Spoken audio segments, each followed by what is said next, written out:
మనం ఏదైనా ఒక ప్రాజెక్ట్ చేస్తున్నప్పుడు సో ఖచ్చితంగా మనకు కొన్ని కాన్సెప్ట్స్ అవసరం పడతాయి. అవి లేకపోతే మనం ఆ ప్రాజెక్ట్లో ఉండే డేటాని కనీసం రిప్రజెంట్ కూడా చేయలేమన్నమాట. ఫర్ ఎగ్జాంపుల్ జావాలో కలెక్షన్స్ ఫ్రేమ్వర్క్ ఎంత ఇంపార్టెంటో, అలాగే పైథాన్లో మనకి లిస్ట్ అని, సెట్ అని, టపుల్ అని, సో ఈ కాన్సెప్ట్స్ చాలా చాలా ఇంపార్టెంట్ అనమాట. ఇవి లేకపోతే మనం కనీసం డేటాని, మన ప్రాజెక్ట్లో ఉండేటటువంటి డేటాని రిప్రజెంట్ కూడా చేయలేము అని చెప్తున్నాను.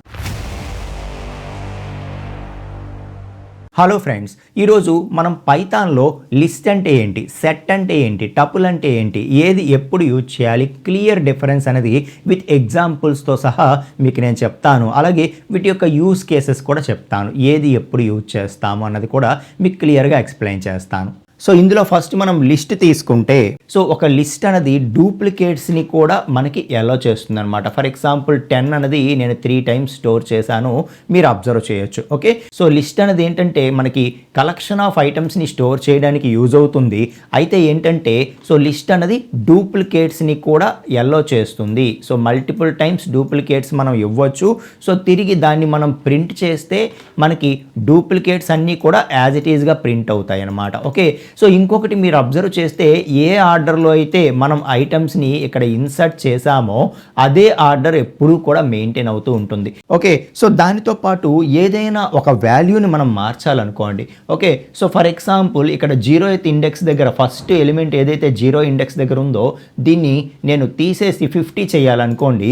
సో మనం దాన్ని L of 0 = 50 అని చెప్పి అన్నామంటే ఎటువంటి ఎర్రర్ రాదు, మనకి అది మోడిఫికేషన్కి ఎలా చేస్తుందన్నమాట. సో తిరిగి మనం లిస్ట్ని ప్రింట్ చేయమంటే మీరు క్లియర్గా అబ్జర్వ్ చేయొచ్చు, ఫస్ట్ ఎలిమెంట్ ఏదైతే ఉందో ఆ ఫస్ట్ ఎలిమెంట్ అనేది సక్సెస్ఫుల్గా అప్డేట్ అయ్యింది, చేంజ్ అయ్యింది.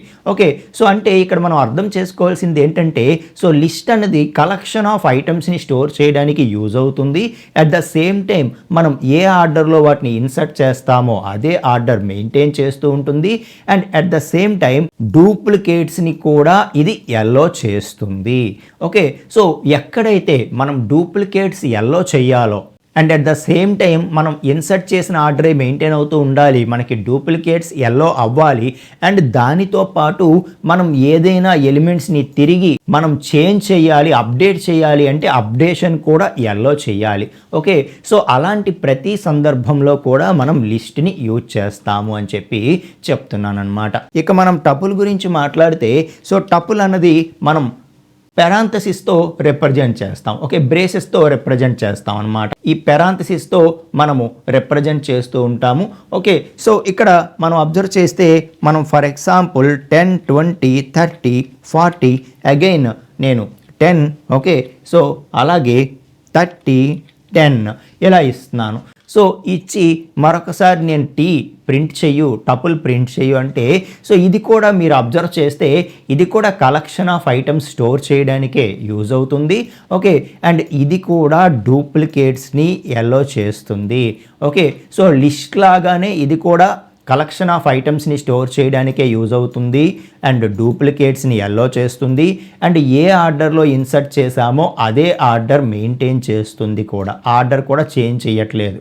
ఓకే, అండ్ ఇంకొకటి ఏంటి మనకి లిస్ట్లో ఉండేది వాల్యూస్ కావాలంటే మాడిఫై చేయొచ్చు అని చెప్పి. ఓకే, బట్ ఇక్కడ టపుల్లో చూడండి సేమ్ మనం టపుల్లో 0th ఇండెక్స్ దగ్గర ఉండేది నేను 50 చెయ్యాలి అని చెప్పి అనుకుంటున్నాను. సో ఎప్పుడైతే నేను 50 మాడిఫై చేయాలనుకుంటున్నానో వెంటనే tuple object does not support item assignment అని చెప్పి ఎర్రర్ వచ్చింది. అంటే దాని అర్థం ఏంటి, సో ఒకసారి టపుల్ని మనం క్రియేట్ చేసిన తర్వాత అందులో ఉండే ఎలిమెంట్స్ని ఎప్పటికీ మనం అప్డేట్ చేయలేము. ఓకే, సో లిస్ట్కి టపుల్కి ఉండేటటువంటి డిఫరెన్స్ అదనమాట. సో లిస్ట్ అనేది మనం స్క్వేర్ బ్రాకెట్తో రిప్రజెంట్ చేస్తాము. సో ఎలా రికగ్నైజ్ చేయాలి అని చెప్తున్నాను. అండ్ టపుల్ అనేది బ్రేసెస్తో పెరాంథసిస్తో రిప్రజెంట్ చేస్తాము. ఓకే, సో ఇంకా లిస్ట్లో ఈ రెండు కూడా లిస్ట్ టపుల్ రెండు కూడా కలెక్షన్ ఆఫ్ ఐటమ్స్ని స్టోర్ చేస్తాయి. రెండు కూడా ఏ ఆర్డర్లో ఇన్సర్షన్ చేసామో ఇన్సర్షన్ ఆర్డర్ మెయింటైన్ చేస్తాయి.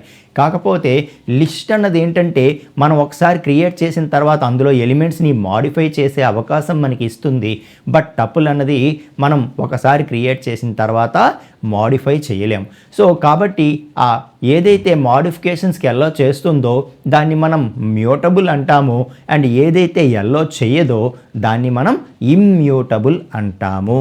Okay, right. సో మరి థర్డ్ వన్ అయినటువంటి సెట్ గురించి మనం మాట్లాడితే, సో సెట్ అనేది ఎలా ఉంటుందంటే, సో అది కూడా క్రియేట్ చేస్తున్నాను చూడండి. Okay, so 10, 20, 30, 40, 10, 30, 10. Okay, so same అదే ఎలిమెంట్స్తో నేను సెట్ని క్రియేట్ చేస్తున్నాను. సో క్రియేట్ చేస్తూ తిరిగి నేను సెట్ ప్రింట్ చెయ్యు అంటే, సో ఇంతకు ముందులాగా మనం ఏదైతే ఇచ్చామో అవి యాజ్ ఇట్ ఈస్గా ప్రింట్ అయ్యేవి మనకి లిస్ట్లో కానీ టపుల్లో కానీ. కానీ సెట్ విషయంలో మనం ఏవైతే ఇచ్చామో అది ప్రింట్ అవ్వలేదు. సో అవుట్పుట్కి వచ్చేటప్పటికి సో 10 3 టైమ్స్ మనం ఇస్తే సో 10 ఒకసారే వచ్చింది, అబ్జర్వ్ చేయండి.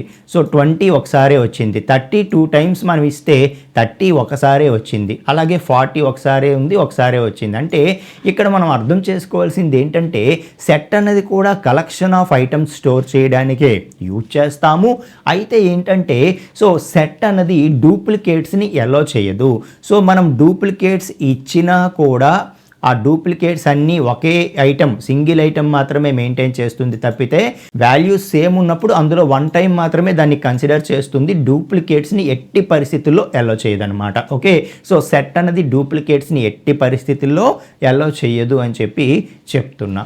అండ్ ఇంకొకటి ఏంటి అంటే సెట్ ఒకసారి మనం క్రియేట్ చేసిన తర్వాత సో ఇది కూడా ఇమ్యూటబుల్ అండి. అంటే ఒకసారి మనం క్రియేట్ చేసిన తర్వాత ఈ వాల్యూని ఎట్టి పరిస్థితుల్లో మనం మాడిఫై చేయలేం. ఫర్ ఎగ్జాంపుల్ ఇక్కడ 40 తీసేసి 40 ఈ సెట్లో ఉండకూడదు, దాని ప్లేస్లో 50 ఉండాలి అని అనుకుంటే సో మనం దీన్ని మాడిఫై చేయలేము. ఇంకా 40ని సెట్ నుండి డిలీట్ చేసేసి మళ్ళీ కొత్తగా 50ని యాడ్ చేసుకోవాలి తప్పితే ఉన్న ఎలిమెంట్స్ని మాడిఫై చేసే ఫెసిలిటీ ఇది మనకి ఇవ్వదన్నమాట. కాబట్టి సో ఏదైతే మనకి టపుల్ ఉందో, టపుల్ అలాగే సెట్ ఈ రెండు కూడా ఇమ్యూటబుల్ అండి, వాల్యూస్ని మాడిఫై చేయనివ్వవు మనకి.